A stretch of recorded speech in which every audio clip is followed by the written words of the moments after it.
Have you ever asked yourself why the ones who play nice often end up trampled, while the cold and calculated rise effortlessly? Why fear seems to outweigh respect, and why the world obeys those who simply refuse to bow? The truth is brutal. You fear others, and that fear keeps you powerless. But what if you could kill that fear and become the one others fear instead? To understand fear is to understand control. Not the control you exert over others, but the quiet, invisible grip others hold over you. Fear isn't just an emotion, it's a leash. It wraps itself around your instincts, your voice, your actions. The moment you fear someone, you hand them authority without them even asking for it. They occupy your thoughts, shaping your words, your silence, your choices. You adapt yourself around their existence. That's not strength. That's quiet surrender. The battlefield doesn't need blood if the war is already lost in the mind. Before words are spoken or decisions made, the one who fears has already shrunk. He may look strong, he may act confident, but fear seeps through in subtle ways. Hesitations, pauses, avoidance. It shows in how he sidesteps confrontation, how he seeks approval. And in doing so, he gives others the power to dictate his fate. Fear turns bold men into obedient shadows. Those who operate without fear possess a terrifying advantage, not because they are reckless, but because they are mentally free. Fear clouds judgment. It distorts threats. It amplifies consequences. When you fear others, you crown them as gods, forgetting they too are flawed, scared and human. The illusion of their superiority is a fantasy created in your mind. And worse, you protect that illusion. You become loyal to it. To fear others is to surrender your life to their opinions. Every decision becomes diluted, every word censored. You shrink yourself in hopes of staying unnoticed. But the world punishes invisibility. It doesn't reward quiet compliance. It rewards presence. And those you fear, they see it, they smell it. Like predators, they sense weakness. They press on it, exploit it, push further until you break. Fear turns you into prey, docile and easy to conquer. Even when others are not your enemies, if you approach them with trembling deference, you've already placed yourself beneath them. You've agreed to a hierarchy that they didn't even ask for. The problem isn't them. It's your internal submission. And the worst part? Fear is contagious.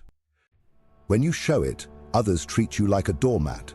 Your boundaries become suggestions. Your time becomes disposable. People learn how to treat you based on what you tolerate. And fear makes you tolerate everything. Insults, lies, betrayal. Just to avoid conflict. But conflict is where power is forged. If you fear conflict, you will never hold power. And here's the irony. Most of the people you fear aren't stronger than you, they're just bolder. They don't fear being disliked. They don't wait for approval. And that boldness teaches the world to respect them. You, on the other hand, teach others to test you. And the more you back down, the more they press forward. Fear doesn't protect you.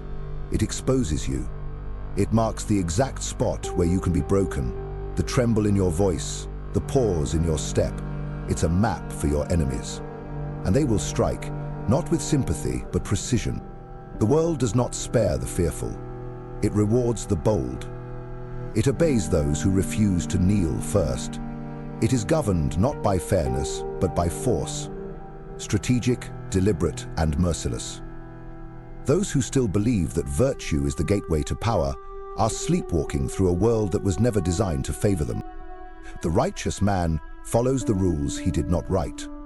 The ruthless man rewrites the rules to serve his will. Power does not reward goodness, it rewards decisiveness. It is seized, not gifted. The belief that good intentions will be noticed is a dangerous fantasy. The world is deaf to quiet virtue. While the righteous wait for permission, The ruthless take what they want. While the righteous hope to be noticed, the ruthless move in silence and claim what others hesitate over. They are not cruel without purpose. They are efficient. They act when others reflect. They strike while others deliberate. And in that moment of hesitation, the opportunity disappears, taken by someone who didn't ask if it was right. In the realm of power, hesitation is a sickness. It infects willpower. It kills ambition. The ruthless, immune to it, operate like predators, unburdened by guilt or fear of judgment. Morality, for the weak, is a disguise. It hides fear behind restraint. But to those who understand influence, morality is only useful when it serves a purpose. It is a weapon when needed, and when it hinders, it's dropped without hesitation. That's the difference between winning and watching others win. Here lies the cruel truth. People admire righteousness, but they follow ruthlessness. They praise the noble, but they obey the powerful. They cheer for the underdog, but kneel to the conqueror. Those who cling to virtue over victory are always outpaced by those who prioritize outcome over optics. The ruthless are not heartless. They are clear. They know hard decisions build empires. Softness, unchecked, invites collapse. The ruthless do not apologize for their strength. They are envied, misunderstood, even hated, but they do not care. Because those who matter will fear crossing them. Power demands this mindset. It doesn't rise from purity, it rises from action. Bold, precise, unhesitating. It favors those who speak what others only think, who act without waiting, who do not kneel to comfort, consensus, or approval. Ruthlessness is not destruction, it is unflinching clarity. It is knowing what you want, identifying what stands in your way, and moving through it without flinching. The path to power is paved in decisive motion, not polite intention. Those who hesitate to offend are crushed by those who never asked for permission. Kindness without strength is a liability. Those who lead with compassion but lack the teeth to enforce it often find themselves consumed by the very people they tried to protect. Strength is the language of power, understood by both allies and enemies. To be kind without power invites betrayal. To be strong without kindness invites fear. And fear maintains order. Enemies don't respect endless forgiveness. They exploit it. Every concession you make, every lie you ignore, every betrayal you swallow, tells them you can be pushed. You may call it diplomacy or decency, but to those who see clearly, it is weakness draped in noble words. The predator does not honor the deer, it hunts it. When people believe you will not strike back, they strike first. They take more, demand more, disrespect more, because they know you won't stop them. And that is the price of fear. You have made it easy for them to harm you. That's the price of unguarded kindness. It doesn't disarm enemies, it fuels them. It tells them they hold power over you, not because they earned it, but because you handed it to them in your desire to be seen as good. True strength isn't loud or aggressive, it's the quiet refusal to be disrespected. Strength isn't about being feared through dominance, it's about being respected because of the unshakable lines you draw. When you let offenses slide, when you tolerate being used, you're not being kind, you're being consumed. Peace that comes from fear of consequence is real. Peace that depends only on your kindness is fragile and fleeting. Many misunderstand kindness. They believe it should be unconditional. But the world does not reward purity, it rewards clarity.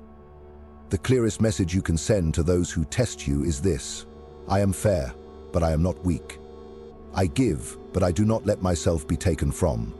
Without this clarity, your kindness becomes a resource, drained, not respected. Even those closest to you are watching. If you let disrespect go unchecked, you teach them that your kindness has no boundaries.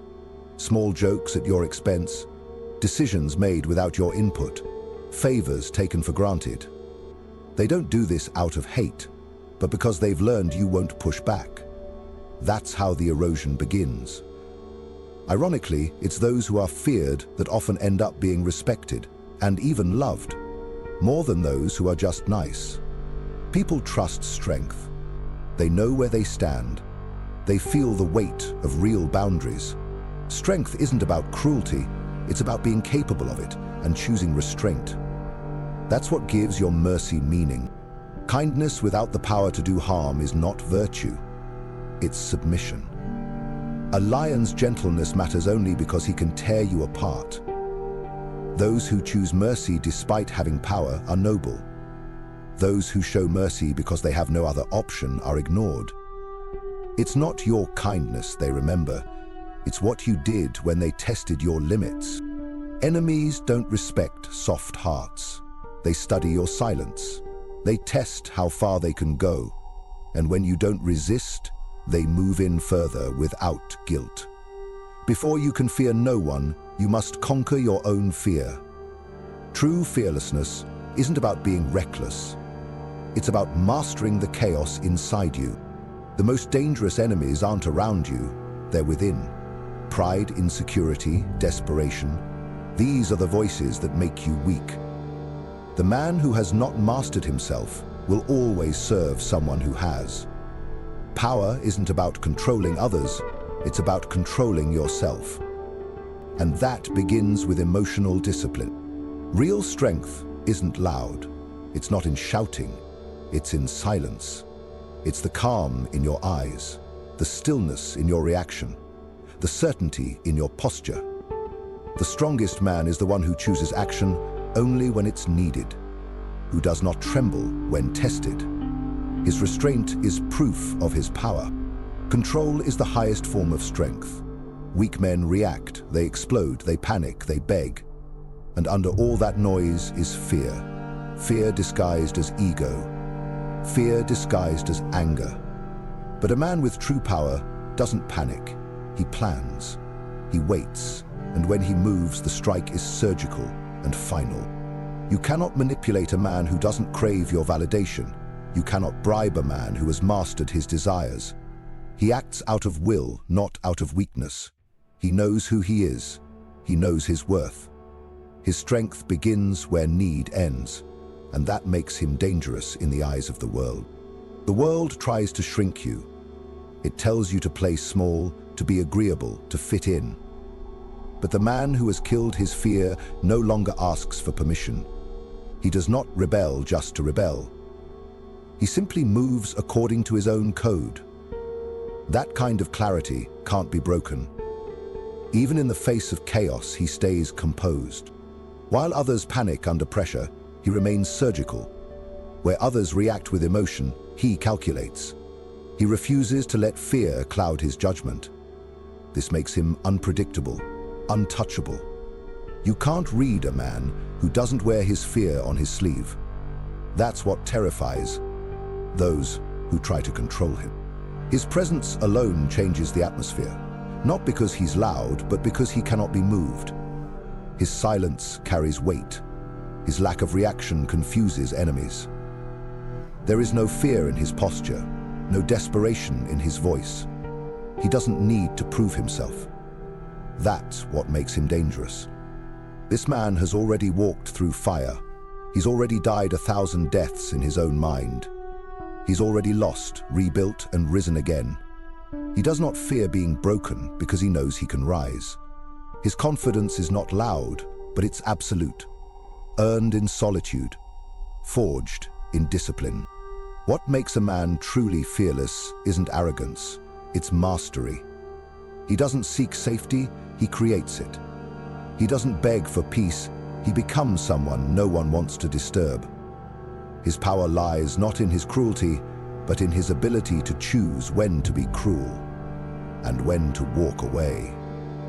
You were not born to bow to the world. You were not made to beg for approval. If you are tired of being overlooked, disrespected, dismissed, then stop trying to be liked. Stop trying to be understood. Be undeniable. Fear no one. and the world will learn to fear you.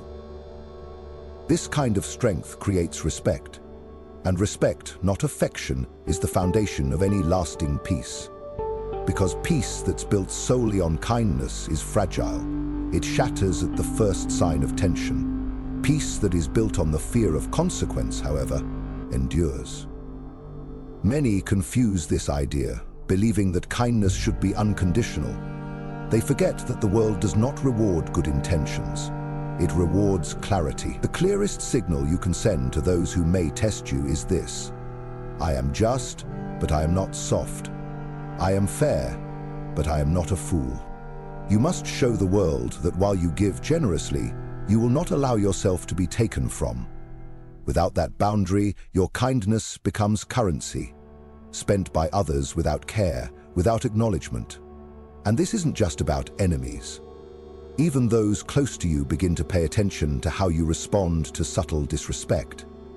If you let things slide, turn the other cheek too often, they will begin to take liberties, not out of malice, but because they believe you won't push back. It starts small. Favors taken for granted, jokes made at your expense, plans made without including you. These things signal that your voice, your presence is optional, not because you're disliked, but because you've trained them to think that you'll always go along. Without meaning to, you turn your kindness into a resource, a commodity that others use rather than a sign of strength. And here lies the irony. Those who are feared are often more respected, even loved, than those who are merely kind. People trust strength. They know where they stand with it. They understand that the person wielding that power has no need to manipulate or pander for approval. Strength provides clarity, and in a world ruled by uncertainty, clarity becomes a kind of comfort. Enemies don't respect tears or soft words. They respect self-control. They don't fear emotional appeals. They fear the idea that you might act with calm and precision, that you might not react with words at all, but with silence and strategy, that you might wait, bide your time, and strike where they least expect it, that you might remember their offense long after they've forgotten, and deliver your response when it will hurt the most. Kindness without the potential for cruelty becomes meaningless. It is a gesture, safe, ineffective, and disposable. A lion is only respected when his gentleness is backed by the knowledge that he could kill if he chose to. It is this potential for destruction that gives his restraint its power. Without that, kindness is not virtue, it is submission. Mercy only matters when you have the strength to choose vengeance. The way you respond when people test you is what they remember. Not your patience, not your smile, not your generosity. They remember whether you drew the line or folded, whether your boundaries cut deep enough to make them think twice before ever crossing you again. Enemies don't admire your heart, they study your spine. They calculate your threshold. They analyze your silence. And when they find no resistance, they advance without hesitation. Before you can stop fearing others, you must kill the fear within yourself. The man who fears no one is not blind to danger. He is simply in control. He's faced the chaos inside him, his anger, his ego, his desperation, and silenced it. He knows that the greatest enemies are often not external, but internal, because these are the voices that lead a man to act recklessly, to crumble under pressure. A man who has not mastered himself will always serve one who has. True fearlessness doesn't come from bravado, it comes from discipline. It's built in solitude, in the quiet hours when no one is watching, when you face your darkest thoughts and learn to stand anyway, when you break yourself down only to rebuild stronger. Power doesn't come from screaming louder. It comes from being the one who says nothing, who sees everything, and who waits for the exact right moment to act. Control is the highest form of strength. Those who lack it are easily baited. They confuse outbursts with courage. They talk when they should listen, strike when they should wait. Their fear wears the mask of ego. They lash out, not out of power, but out of panic. Real power doesn't panic. It watches, it waits, and when it moves, it leaves no room for resistance. A man who fears no one cannot be bought. He cannot be manipulated. He is immune to blackmail. Why? Because he's not a slave to his desires. He does not chase validation. He doesn't need applause. He acts not from need, but from choice. He knows his worth. He knows his mission. And this makes him untouchable. The world tries to control you through your fear. Fear of rejection, fear of failure, fear of being alone. It whispers to you, play small, don't stand out, don't upset them. And most people listen, most shrink themselves to fit into a system built to break them.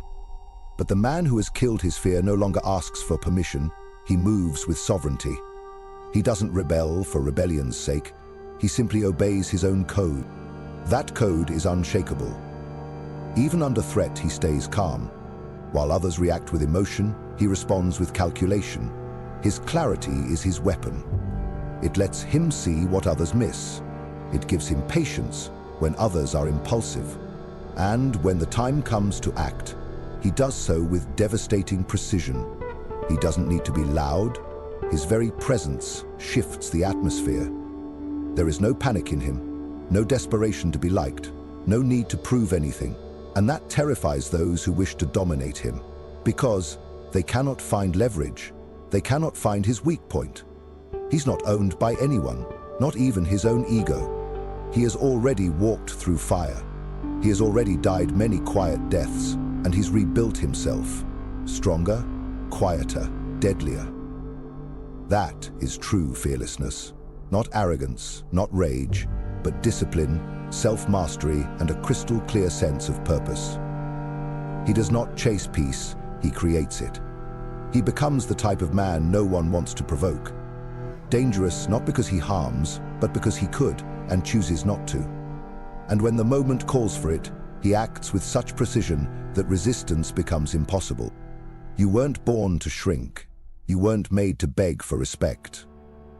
The path to sovereignty isn't paved with kindness or moral purity. It is forged in silence, built through ruthless discipline, defined by decisions others are too afraid to make. The man who fears no one sees the world as it is, not as he wishes it to be. He knows that power submits not to goodness, but to will. People will test you until you give them a reason to stop. Respect is not given, it is seized. Not with noise, but with unshakable presence. With the refusal to be controlled. With the calm that makes others uncomfortable. Because they don't understand how someone can be so certain, so grounded, so untouched. You don't need to be loved. You don't need to be understood. You need to be undeniable. And when you become that, when you operate from clarity, from mastery, from the unbreakable foundation of inner strength, then the world begins to fear you. Not because you are cruel, but because you are no longer afraid. That is when transformation truly begins. When you shift from reacting to life to mastering it. You no longer wait to be chosen, you choose. You no longer hope to be seen, you see clearly. Everything around you becomes data, patterns, psychology. You move through conversations like a surgeon, not to harm, but to uncover truth. Emotion doesn't cloud your vision, it becomes a tool, not a master. Your silence becomes heavy. Not the silence of defeat, but of watchfulness. Others speak and fill the air, desperate to assert. You, however, listen. You read their intent, not their words. You study what they fear and what they crave. And when you speak, your words carry weight because they are rare, because they are precise, because they are not thrown but placed like blades. You become less visible, yet more powerful. Not because you hide, but because you don't need validation. While others chase status, you build presence. While they demand attention, you command it. Your every move feels deliberate, and even your stillness speaks volumes. You don't react, you decide, and your decisions ripple through people's minds long after you've left the room. Mastery is not about perfection, it's about control. Control of self, control of response, control of outcomes. And this control doesn't come from force. It comes from stillness, awareness, detachment. You don't fear losing people because you've already found yourself. You don't fear failure because you've trained through pain. You don't fear solitude because you've made it your fortress. Eventually, people stop testing you, not because you asked, but because they realize it's pointless. They sense it, the unshakable certainty, the quiet dominance. They no longer see someone to provoke, but someone to respect. Because the war you've won isn't with them, it's with yourself. And once you win that war, nothing can break you. You don't flinch, you don't chase, you lead. In a world desperate for reaction, your stillness is rebellion, your restraint is threat, your calm is storm. And those who thought they could manipulate you now face something they didn't expect. A man who sees all, needs nothing, and acts only when it matters. That man cannot be ruled. He is the rule.